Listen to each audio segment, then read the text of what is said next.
SIR जब बिहार में शुरू हुई तो सभी पॉलिटिकल पार्टीज ने विरोध किया, तो यहाँ तक कि सुप्रीम कोर्ट तक में जाने पड़ा और सुप्रीम कोर्ट के कुछ निर्देशों के बाद इलेक्शन कमीशन और सरकार ने स्वीकार किया। लेकिन इधर ये जो एसआईआर की एक्सरसाइज है, ये एसआईआर की एक्सरसाइज वोट जोड़ने के लिए होनी चाहिए, वोट काटने के लिए नहीं होनी चाहिए। बिहार में बड़े पैमाने पे वोट काटा क्योंकि आज डेटा अवेलेबल है, बूथ लेवल पे डेटा अवेलेबल है, तो बीजेपी जहाँ जहाँ हार जाती है वहाँ वोट कटवा देती है। यूपी में 3 करोड़ वोट कटने जा रहा है और जिस कॉन्स्टिट्यूंसी से मैं चुन करके आता हूँ, अभी जो डेटा निकल करके आया वो है कि 2 लाख से ज़्यादा वोट कट रहा है। और हमारे बगल में एक कॉन्स्टिट्यूंसी है फर्रुखाबाद, वो भी समाजवादी पार्टी की कॉन्स्टिट्यूंसी रही है, वहाँ भी लगभग 2-2.5 लाख वोट कट रहा है। अगर एक पार्लियामेंट कॉन्स्टिट्यूंसी में, एक डिस्ट्रिक्ट में, क्योंकि हमारे डिस्ट्रिक्ट तो बहुत छोटा है, और उसमें अगर 2.5-3 लाख वोट कट जाएगा, पूरे यूपी में जो डेटा निकल करके आ रहा है वो लगभग 3 करोड़ वोटों का कटने का काम होने जा रहा है। तो आप इलेक्शन कैसे करा रहे हैं? इलेक्शन तो तब अच्छा होगा जब वोट ज़्यादा हो, सबको वोट डालने का मौका मिले। इलेक्शन कमीशन की जिम्मेदारी है कि सबका वोट बने, लेकिन इधर जो एसआईआर की एक्सरसाइज हो रही है ये वोट काटने की हो रही है। जो लोग एनआरसी नहीं कर पाए सीधे सीधे, वो एसआईआर के माध्यम से एनआरसी करा रहे हैं। लेकिन जैसे आपने कहा कि एसआईआर की जब बात कर रहे हैं तो ये भी कहा जा रहा है कि स्ट्रीमलाइन करने के लिए किया जा रहा है। सरकार बार बार ये कह रही है कि जो गलत या नकली वोट है या गलत 2 3 वोट्स हैं उनको स्ट्रीमलाइन करने के लिए कर रही है। आप क्या विचार रखते हैं? तो अगर स्ट्रीमलाइन करना चाहते हैं, लोगों के 2 3 वोट थे, आपका आधार है, आधार में आपका पूरा डेटा है, आधार में आपकी रेटिना की इमेज है, आधार में आपके हाथों के फिंगरप्रिंट्स हैं, तो आप आधार को वोटर लिस्ट से क्यों नहीं जोड़ना चाहते हैं? अगर आप आधार को वोटर लिस्ट से जोड़ दें तो लोगों को इतनी परेशानी तकलीफ नहीं होगी, इतने फॉर्म नहीं भरने पड़ेंगे, कागज़ नहीं ढूंढने पड़ेंगे। लेकिन क्योंकि आपकी नीयत साफ़ नहीं है, आप डिटेंशन सेंटर क्यों बना रहे हो? भाई इलेक्शन कमीशन ये कहता है कि वोट की वोटर लिस्ट का रिवीजन चल रहा है, आप डिटेंशन सेंटर बना रहे हैं। आप सोचिए बात को कि बीजेपी एक तरफ ये कहती है कि हम वोटर लिस्ट को ठीक कर रहे हैं, अगर किसी का डबल वोट है, कोई मृत्यु हो गया है, कोई शिफ्ट हो गया है, तो हम उसके लिए रिवीजन कर रहे हैं। लेकिन डिटेंशन सेंटर किसने बताया है? डिटेंशन सेंटर कौन बना रहा है? इलेक्शन कमीशन बना रहा है कि बीजेपी बना रही है? तो इसका मतलब एसआईआर के साथ एनआरसी भी है, और फिर आपने आधार में सब कुछ रिकॉर्ड किया हुआ है, इतना डेटा आपके पास है, तो आधार को आप क्यों नहीं मान रहे हैं? वोटर लिस्ट से क्यों नहीं जोड़ रहे हैं आप? सर, यूपी में सबसे बड़ा समस्या अभी चल रहा है air quality. Air quality index में 401 है एनआरसी और ये वेस्टर्न यूपी के रीजन में। इनके गवर्नमेंट क्या करना चाहते हैं? देखिए, बीजेपी नहीं हटेगी तो पॉल्यूशन नहीं हटेगा। पॉल्यूशन हटाने के लिए बीजेपी हटाना ज़रूरी है। अगर उन्होंने 11 साल में कुछ काम किया होता तो हमारी हवा अच्छी होती, एयर क्वालिटी बेहतर होती, एयर क्वालिटी इंडेक्स बेहतर होता, हमारी नदियाँ जो ख़राब हो गई, जिसका BOD COD डिज़ोल्व ऑक्सीजन ख़राब है, पैरामीटर्स वो बेहतर होते, हमारी ज़मीन जो ख़राब हो रही है, पॉल्यूशन से नुकसान ज़मीन को हो रहा है, किसान का नुकसान हो रहा है, वो बेहतर होता। इनको तो ये बताना चाहिए था कि 11 साल में इन्होंने क्या काम किया है, और 10 साल होने जा रहे हैं यूपी की सरकार में, इन्होंने क्या काम किया पॉल्यूशन को बेहतर करने के लिए, या हम एयर क्वालिटी को बेहतर करते। क्या किया आपने? ऑटोमोबाइल सेक्टर में, ट्रैफिक मैनेजमेंट में, इंडस्ट्रियल, उसको आपने किसी को सपोर्ट नहीं किया।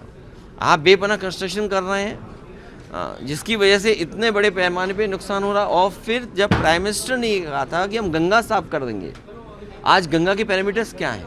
जैसे पहले थे वही पैरामीटर्स हैं। जो गंगा से जुड़ने वाली नदियाँ हैं वो सब गंदी हैं, सब पॉल्यूशन से भरी पड़ी हैं, पॉल्यूटेंट्स हैं उसके अंदर बहुत ज़्यादा, सब नाले जोड़े हैं। और जितनी भी इंडस्ट्री बीजेपी की है, बीजेपी के लोगों की जितनी भी इंडस्ट्री है, वो कोई भी इन्वायरमेंट डिपार्टमेंट के पैरामीटर्स को नहीं मान रहे हैं। सीधा सीधा अपना वेस्ट वाटर सीधा नदियों में भेज रहे हैं। धनंजय सिंह जी की तरफ से भी जो है एक आरोप लगाया जा रहा है कि आप क्षत्रियों के विरोधी बनते जा रहे हैं, उनके खिलाफ प्रोपेगेंडा हो रही है। और साथ ही में कफ सिरप की जो बात है उस मामले को लेकर मैं समझ सकता हूँ इंडिया चैनल को ये सवाल पूछना, क्योंकि इनके मालिक और ये चैनल बीजेपी का है, लेकिन फिर भी अगर ये पूछ रहे हैं तो मैं ये जवाब देना चाहता हूँ कि जब भी यूपी में कोई घटना होती थी आप बुलडोजर लेकर के पहुंच जाते थे, आप बुलडोजर से बिल्डिंगें तोड़ देते थे, आप कोई सुनवाई नहीं करते थे, लोगों को जेल भेज देते थे। अब इतना बड़ा मसला आया, इतना बड़ा करप्शन की बात आई है। देश के प्रधानमंत्री जी ये कहते थे कि हम करप्शन फ्री रखेंगे, और याद रखिएगा ये जो कोडीन और कफ सिरप का जो इशू आया है ये प्राइम मिनिस्टर की कॉन्स्टिट्यूंसी से निकला है। देखिए आप, ये जो बात मैं कहने जा रहा हूँ हो सकता है बहुत गलत हो सकता है ब्रेकिंग न्यूज़ बन जाए। अब आप देखिए प्राइम मिनिस्टर की कॉन्स्टिट्यूंसी में कफ सिरप का इशू आया है। प्राइम मिनिस्टर कफ सिरप या करप्शन को कभी सपोर्ट नहीं कर सकते। जिनके बारे में आप बात कर रहे हो वो सब लोग समर्थक मुख्यमंत्री जी के हैं। तो ये झगड़ा प्रधानमंत्री और मुख्यमंत्री का है, ये झगड़ा आम जनता का नहीं है, अपोजिशन का नहीं है। क्योंकि प्रधानमंत्री कार्रवाई करना चाहते हैं, मुख्यमंत्री कार्रवाई नहीं कर रहे हैं। क्योंकि मुख्यमंत्री जी का सबसे फेवरेट टूल, फेवरेट खिलौना वो था बुलडोजर। मुख्यमंत्री जी का सबसे फेवरेट खिलौना उनका बुलडोजर था। अब उनका खिलौना वो बुलडोजर कहाँ है? जब इतनी बड़ी घटना उत्तर प्रदेश में हो गई और पूरा उत्तर प्रदेश जानता है जिन गाड़ियों से चले जाते थे वो गाड़ियाँ कहाँ से आई हैं, वो पैसे का कहाँ है? हमारे छोटे से छोटे ठेकेदार 10 लाख का ठेकेदार अगर है तो ईडी सीबीआई इनकम टैक्स होता है। और आपके प्रदेश में भी न जाने कितने विपक्ष के नेताओं से ईडी सीबीआई इनकम टैक्स हुआ। अगर आप बीजेपी की बात नहीं मानेंगे ना तो ईडी सीबीआई इनकम टैक्स हो जाएगा। कोई चैनल अगर नहीं खबर दिखाएगा उनके पक्ष की बात नहीं करेगा, उनकी ईडी सीबीआई इनकम टैक्स होगा। यहाँ हो सकता है कुछ चैनल हों जिनकी ईडी सीबीआई इनकम टैक्स नहीं हुआ हो और कुछ चैनल ऐसे हों जिनकी ईडी सीबीआई इनकम टैक्स हो गई हो। तो ये तो भेद आपको भी समझना पड़ेगा कि प्रधानमंत्री तो कार्रवाई कराना चाहते हैं लेकिन मुख्यमंत्री कार्रवाई नहीं करना चाहते हैं। ये झगड़ा हमारा नहीं है, ये छत्री का जाति का झगड़ा नहीं है। सर आंध्रा में भी लॉ एंड ऑर्डर सिचुएशन है, चंद्रबाबू का सरकार है। कुछ दिन पहले आप दिल्ली में वाईएसआरसीपी के प्रोटेस्ट में शामिल हुए थे, क्या है आपके राय? वही सिचुएशन है, क्या कहेंगे?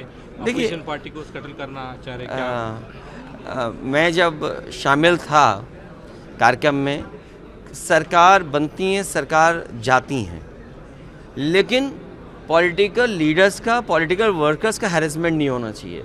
ये सभी पॉलिटिकल पार्टी के लोगों को सोचना चाहिए। सर एसआईआर में आखिरी सवाल है, वो वेस्ट बंगाल में फेज 1 डेटा बाहर आ गया तो उसमें 50 लाख का ऊपर वोट हटा दिया और ममता बनर्जी का खुद का कॉन्स्टिट्यूंसी से 40,000 वोट हटा दिया। तो आप किस तरह से? देखिए मैं जिस कॉन्स्टिट्यूंसी से जीत करके आता हूँ उस कॉन्स्टिट्यूंसी में 3 लाख वोट हटा दिए गए हैं जहाँ मैं जीता हूँ। इसीलिए मैंने कहा कि बीजेपी जहाँ पर हारती है, जहाँ पर बीजेपी हार रही है वहाँ वोट हटा रही है बीजेपी। जहाँ बीजेपी हारती है वहाँ वोट डिलीट करा रही है। तो ममता जी के यहाँ ऑब्वियसली ये डिलीट इसलिए क्या, क्योंकि ममता जी जीतती वहाँ, ममता जी को हराने के लिए डिलीट किए जा रहे हैं। मैं अपनी कॉन्स्टिट्यूंसी का बता सकता हूँ कि जो डिलीट होने वाले वोट हैं वो लगभग 3 लाख वोट हैं। अभी मैं आपको बताता हूँ, जस्ट ए मोमेंट है, या जस्ट ए मोमेंट। देखिए this is Farrukhabad, 3 lakh vote खत्म होने जा रहे हैं। Kannauj district parliament constituency 2,86,000। जिस कॉन्स्टिट्यूंसी से मैं जीत के आया हूँ वहाँ पे 2,86,000 वोट कम का डिलीट हो रहे हैं। और मैं आज आपसे कहता हूँ आजमगढ़ जो सबसे स्ट्रॉन्ग कॉन्स्टिट्यूंसी है हमारी, आजमगढ़ डिस्ट्रिक्ट में 2 पार्लियामेंट हैं, दोनों समाजवादी पार्टी जीतती है, वहाँ पर 15 लाख वोट काटने की तैयारी है। आप सोचिए एक डिस्ट्रिक्ट में अगर 15 लाख वोट काट देंगे तो क्या सिचुएशन होगी। तो जो ममता जी कह रही हैं वो ठीक कह रही हैं और इलेक्शन कमीशन की जिम्मेदारी ये बनती है कि वोट बनवाएं और इतनी ट्रांसपेरेंसी तो हो कि जो मैपिंग ऐप है, जो डेटा इकट्ठा कर रही है वो कौन सी कंपनी है, इतना तो हमें पॉलिटिकल लीडर्स को जानना चाहिए। कहीं ऐसा तो नहीं कि मैपिंग ऐप वाली कंपनी ने इलेक्टोरल बॉन्ड दिए हों बीजेपी को, और अगर इलेक्ट्रल बॉन्ड दिए होंगे उस कंपनी ने, तो उस कंपनी से कैसे उम्मीद करोगे कि फेयर काम कर रहे हैं? इतना तो आप और हम सब समझते हैं बात को। सर केसीआर जी का फेडरल फंड आइडिया आगे जाएगा, क्या सोच रहे हैं? देखिए इंडिया मैं के नेताओं से आदरणीय केसीआर साहब का उस समय जो सोच थी वो ठीक था, लेकिन कई बार हमें कांग्रेस को भी साथ लेना पड़ता है, तो एक वो भी परिस्थिति है। तो हमें वो परिस्थिति राजनीति में निकालनी है कि कांग्रेस भी आ जाए साथ, और हम रीजनल पार्टी जो कांग्रेस से भी लड़े हैं, बीजेपी से भी लड़े हैं, क्योंकि हमारे आइडियोलॉजिकल डिफरेंसेस जो हैं वो कई पार्टियों से हैं। मान लीजिए चंद्रबाबू नायडू जी आज मुख्यमंत्री हैं यहाँ पर, जब ये लीडर थे नेशनल फ्रंट के तो नेताजी बने थे डिफेंस मिनिस्टर, तो हम सब लोग एक साथ थे। अब अलग हो गए, वो बीजेपी के साथ हैं। जगन बीजेपी के साथ थे, अब न्यूट्रल हैं कि इंडिया गठबंधन में, वो अलग बात है। केसीआर साहब, हम और केसीआर साहब एक साथ थे, हम अब कांग्रेस के साथ भी हैं। तो हमें ये देखना पड़ेगा कि हमारे फेडरल स्ट्रक्चर को, हमारी डेमोक्रेसी को, हमारे संविधान को किससे खतरा है। जब मैं बाबा साहब भीमराव अम्बेडकर जी की इतनी बड़ी प्रतिमा देखता हूँ तो यही लगता है कि देश को बचाने के लिए हम सबको एक आना चाहिए, संविधान को बचाने के लिए और लोकतंत्र को बचाने के लिए। तो मेसी का एक अभी कोलकाता में जो कुछ हुआ है और वहाँ पे बहुत ज़्यादा लोग भी बहुत ज़्यादा आक्रोश में हैं। आप क्या कहना चाहेंगे कि इस पूरे, आप खुद भी कह रहे थे कि कोई ऐसा भी मौका है जब नहीं, मेसी क्योंकि वर्ल्ड हो गया है। मेसी जो वर्ल्ड के सबसे फेमस फुटबॉलर हैं, उनको कौन नहीं देखना चाहेगा, और उनको लाइव कौन नहीं देखना चाहेगा, अपने सामने कौन नहीं देखना चाहेगा। तो उनके फैंस जो हैं और फुटबॉल जो लवर्स हैं गेम के, वो सब पहुंचेंगे। तो इवेंट अच्छा हो, सब लोग शामिल हों, यही कोशिश होनी चाहिए सरकार की। कोलकाता में जिस तरीके से लोग इवेंट जो कराते हैं और कितना टाइम मिला है, वो सब इश्यूज़ हैं, क्योंकि वो केवल भारत के नहीं हैं, वो तो दुनिया के प्लेयर हैं।